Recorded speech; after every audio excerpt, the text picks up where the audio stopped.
शंकर पाटील यांच्या श्री गणेशा या कथासंग्रहातील गणपतीचा गाव ही कथा आपल्यासमोर घेऊन येतोय, आपल्याला वाचून दाखवतोय. गणपतीचा गाव. शेवटच्या पालखीला जत्रा नेहमीच भरगच्च भरत असे. ही पालखी निघायला अजून 2 तास अवकाश होता, तरी माणसांची सकाळपासूनच रीग लागली होती. मोटारी सारख्या भरून येत होत्या आणि माणसं आसरा धरायला पाहुण्यांपैकी ओळख काढत होती. तसं गाव फार मोठं नसलं तरी पाहुणे गल्ली गोळात चुकत होते आणि नीट वाटेला यायला 4 चौघांना विचारणं भाग पडत होतं. जत्रा आली म्हणजे या चौकशीला गावकरी कंटाळून जात असत. त्यातल्या त्यात हम रस्त्यावर पेठेत घर असणाऱ्यांना हे जत्रेकरी अगदी भंडावून सोडत असत. सकाळपासून रात्रीपर्यंत लोकांना पत्ते सांगण्यात काही मजा असेल का, काही गंमत असेल का? मग माणूस का कंटाळून जाऊ नये? नुकती दुपारची जेवण खावणं झाली होती आणि पान खाऊन जरा डुलका घ्यावा असा विचार मनात येऊन मी तक्त्या उशाला घेण्यात एवढ्यात एक म्हातारी बाई डोक्यावर गठडं घेऊन काठी टेकत दारात आली व मला सोकात बघून म्हणाली, पाहुणं, गणपती कुठं राहतोय हो? आलेला डुलका गेला आणि मी उठून बाहेर जाऊन म्हणालो, कोण गणपती आजीबाई? पडदा आलेल्या डोळ्यांनी माझ्याकडे बघत ती बाई म्हणाली, गणपती हो.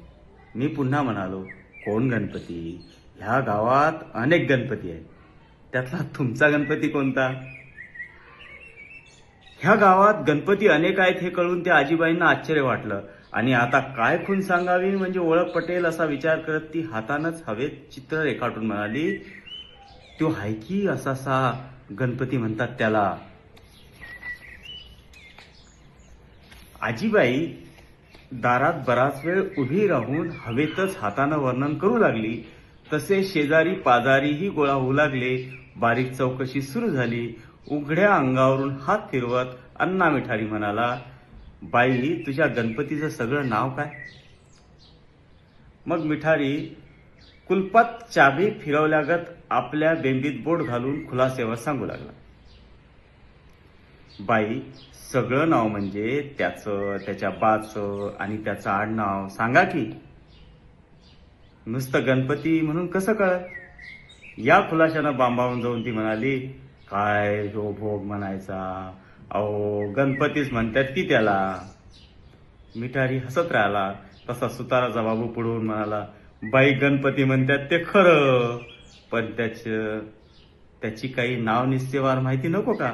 त्या बिगार ओळख काढणार कशी? सुताराकडे तोंड करून ती म्हणाली, एवढी नाव निश्चयवार माहिती घ्यायला मला काय चावडीत जायचं आहे बाई? आजीबाईचंही म्हणणं बरोबर होतं. एवढी खुलाशेवार माहिती घेऊन तिला काय करायचं होतं? त्याच्या विरुद्ध तिला काय फिर्याद करायची होती? काय त्याला आपले लेख देऊन जावई करायचं होतं? कुणीकडनं तरी एक दिवस त्याच्याकडे काढून आपलं देवदेव करायचं आणि आपल्या वाटेला लागायचं. एवढी बारीक चौकशी तिला करायची काय गरज होती? ती खुलासा करत म्हणाली, तू मागतच आहे की हो, तुमच्याच मागीचा. ह्यावर पुन्हा सुताराचा बाबू म्हणाला, पराजीबाई, त्याला काय आईबा आहे का नाही? आईबा असन तर बिन आईबाचा कोणीतरी आहे का या जगात? आजीबाईचा हा सवाल मोठा मार्मिक होता. तो मनाला लागून विनाकारण सुतार खेचकून म्हणाला, मग नुसतं गणपती म्हणून काय सांगायला लागायलीस? त्याला काय शेंडा बुडका नाही होय?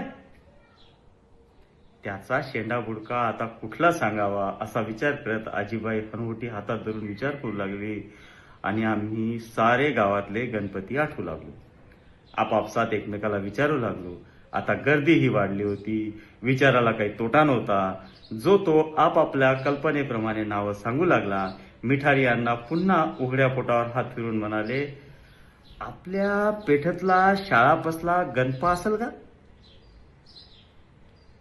त्यो बाळाईचा होय? असं म्हणून सुतारानं आजीबाईला विचारलं. शिलाईचं दुकान आहे का त्याचं आजीबाई? दुकान आहे का ठिकाण आहे ते बघायला मी आलोय कवा या गावात, ते काय मला माहित नाही बाबांनो. ते बी माहित नाही का? असं म्हणून सुतार म्हणाला, आमचा ह्यो मशीनवाला गणपती आहे म्हणून विचारलं. मिठारी यांना मध्येच तोंड घालून म्हणाले, बरं आजीबाई, आणून पुढे उभा केला तर ओळखशील का तर? ती मान हलवून म्हणाली, तेवढं मातूर करील, त्याला बघितलं म्हणजे मातूर सांगेल. तेवढ्यानं तर एक बरं होय, असं स्वतःशीच बोलून मिठारी यांना एका धाकट्या पोराला म्हणाले, हे जार त्या मशीनच्या गणपतला बोलवून आण, आण बरं, जा बरं जा. त्या आज्ञेवर हुकूम पोर्ट पळालं आणि मशीनच्या गणपाला पुढं घालूनच घेऊन आलं. गळ्यात टेप अडकवून आलेल्या गणपाला मिठारी यांना म्हणाला, लेका, काय कापडं बेतायची आहेत होय इथं? टेप कशाला आणलाय संग? ये असा पुढं. मशीनचा गणपा आजीपुढे घोळक्यात मध्यभागी उभा राहिला आणि त्याला बघितल्याबरोबर ती म्हणाली, हो नव. त्याच्या पायाकडे बोट दाखवून म्हणाली, ह्यो कुठला गणपती? ह्यो लंगडा बाळकृष्ण दिसतोय. आमचा गणपती काय लंगडा आहे वय? मिठारी थट्टेने म्हणाला, आजीबाई, ह्यो आता बाळकृष्ण झाला. बायकाच्या भानगडीतच याचा पाय काढला, नाहीतर तो गणपतीच होता की. चार चौघात देखील आपली अब्रू जाहीर होऊ लागली. तसा मशीनचा गणपती हळूच पाय काढून लांब जाऊन उभा राहिला आणि सर्व प्रकार ध्यानात घेऊन तो तिथूनच म्हणाला, अहो अण्णा, आपला मडप्याचा गणपती असेल बघा. लगेच अण्णांनी आजीबाईला प्रश्न केला, बरं आजीबाई, तुमचा गणपती छळकाटा हाय का ढेरपोट्या आहे? ती म्हणाली, तुम्हागत पोट सुटल्याला नाही, छळकाटाच आहे, दामटीगत पोटाचा. आजीबाईनं उदाहरणादाखल मिठारी अण्णाच्याच पोटाचा उल्लेख केला. तसा मशीनचा गणपती एखादं घोडं किंचाळावं तसा हसला आणि एक हसल्यावर सारीच हसू लागली. काम पत्ते झाल्याच्या आनंदात मशीनचा गणपती एक पायावर लगडी घालून पुन्हा घोळक्यात येऊन उभा राहिला आणि म्हणाला, मग कोण असेल बरं? येशीतला गणपती तर नसेल?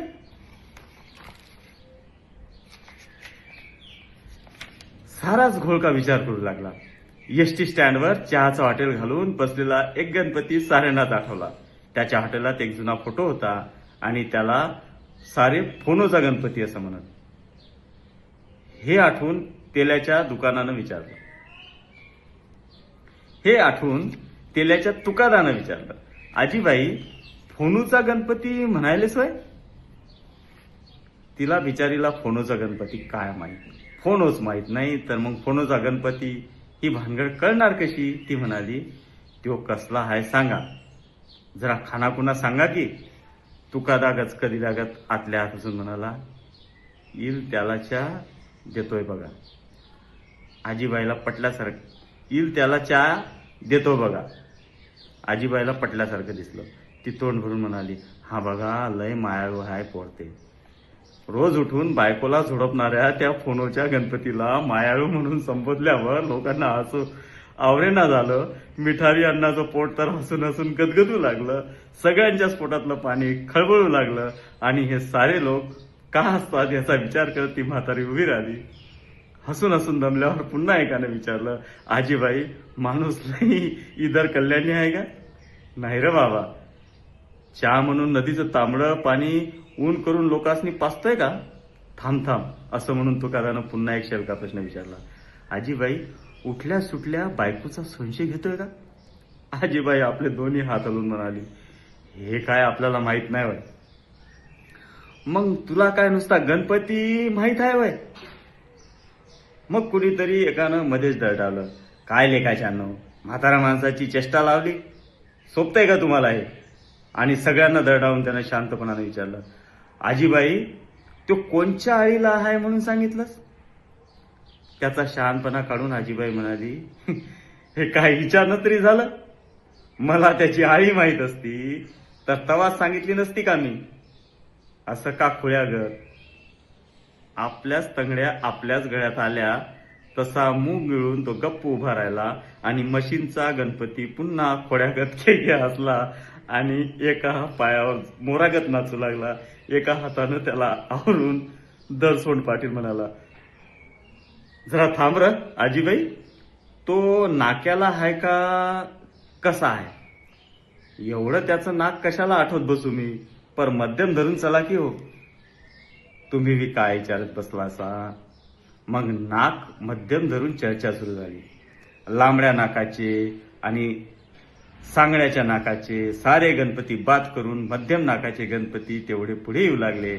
त्यात पुन्हा एक प्रश्न येऊ लागला, मध्यम तरी कशाला समजायचं?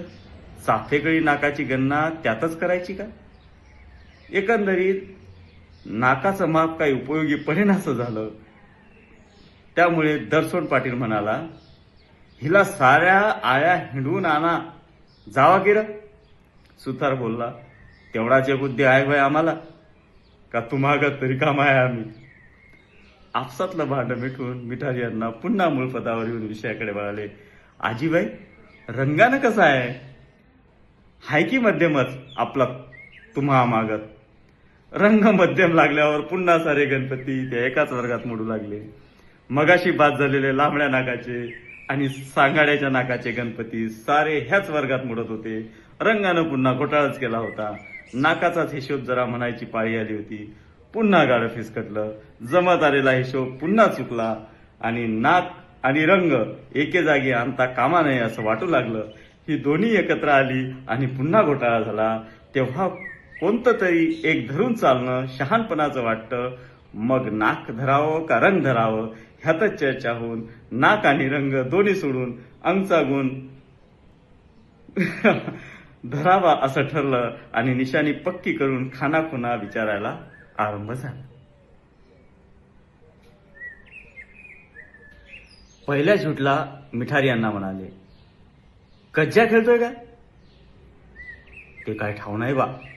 दुसरा मध्येच तोंड घालून म्हणाला, ते काय तिला ठाव असणार का? मग असं करू, कज्जाच्या गणपतीला हिच्या मोरो उभंच करू, बघू ओळख पट्टी का. लगेच कुणीतरी जाऊन कुलकर्ण्याच्या वाड्यातला सदा कच्चे खोकले खेळणाऱ्या गणपतीला घेऊन आला. कुलकर्ण्याचा गणपती येऊन उभा राहिला आणि त्याला पारखून म्हातारी म्हणाली, हो नव, एवढी चलाकी त्याच्यात कुठली आली आहे? ते हाय उगच गरीब, साधं भाबडं दिसतंय हो. कब्जाचा गणपती बाजूला झाला आणि परिस्थिती ध्यानात येऊन तो म्हणाला, तो हातभट्टीचा गणपती असेल बघा. मगापासून त्याची कुणालाच आठवण नव्हती, बरी आठवण काढली असं म्हणून सुतारनं विचारलं, आजीबाई, दारू भट्टी बिट्टी आहे का घरात त्याच्या? नाही हो नाही, पलटाचा नव्ह त्यो, आपल्या मराठ्याचाच गडी आहे. भट्टीचा आणि मराठ्याचा संबंध नीट ध्यानात यावा म्हणून मग सुतार पुन्हा म्हणाला, ह्या 8-10 सालात गड्यानं पैसा कमावलाय का? हाय खाऊन पिऊन बरं आहे बघा. पैसा बक्कळ कमवून माडी बांधली त्योच का? ते काय माहित नाही बघा. कज्जाचा गणपती मध्येच म्हणाला, आडमार्गानं काय विचारतोय, थांब. बरं आजीबाई, तो दारू बिरू पितो का? ते काय माहित नाही बा. हो मग काय माहित आहे तुम्हाला आजीबाई? आजीबाई म्हणाली, असं म्हणता वय, पीत असल, कुणाला माहित. बरं तमाशाचा काय नांदवैद आहे का? मिठारी यांना त्याला अडून म्हणाले, हा गणपतराव, पहिला प्रश्न आधी पुरा करा. हातभट्टीचा गणपती आणि तमाशाचा गणपती हे दोन निराळ होत्यात, ते दोन्ही एक समजू नका. मग तमाशाचा गणपती कोण ह्यावर वाद चालला. कुलकर्ण्याच्या मते दोन्ही एकच, तर मिठारी अण्णाच्या मते दोन्ही निरनिराळे होते. मग ह्यावर पुरावे सुरू झाले आणि आजीबाई घाबऱ्या होऊन बघतच राहिल्या. वाद जोरात सुरू झाला आणि त्या वादात आजीबाईचा गणपती मध्येच लोंबकळून राहिला. पालखीची वेळ होत आली होती. लोक घरातनं बाहेर पडत होते. लोक जत्रा बघायला निघाले तरी गणपतीचा वाद सुरूच होता आणि आजीबाईला काही आपल्या गणपतीचं घर सापडलं नव्हतं. ती बिचारी तिथंच उभी होती. ह्यांचा नांद संपण्याची वाट पाहत होती, पण तो काही लवकर संपत नव्हता आणि गर्दी अधिकच वाढत होती. एवढ्यात कुणीतरी जवळ येऊन तिला म्हणालं, आजीबाई, आणि तुम्ही इथं का? घरला याचं नाही वय? त्याच्या आधी 4 शब्द बोलण्याऐवजी ती मोठ्यानं म्हणाली, ए बाबांनो, अरे कज्जाच्या गणपत्या भांडू नका रे बाबांनो, माझा गणपती सापडला. क्षणभर गोंगाला कमी झाला आणि कुलकर्ण्याचा गणपती वळून म्हणाला, मी हे कबूल करणार नाही. काय झालं रे बाबा? अगं हो तर गणा आहे, गणा. गणपती नव. असू द्या गणा, आम्ही त्याला गणपतीच म्हणतो. असं म्हणून ती गणाबरोबर त्याच्या घरी निघाली आणि जाता जाता गणाला म्हणाली, ह्या गावात गणपती तरी किती आहेत र? काय केलं तुझं घर सापडलं नाही बघ. त्यात काय अवघड होतं असं म्हणून तो म्हणाला, लबाड गणपती कुठं विचारलं असतंस म्हणजे त्याच्या शेजारचं घरच माझं आहे की.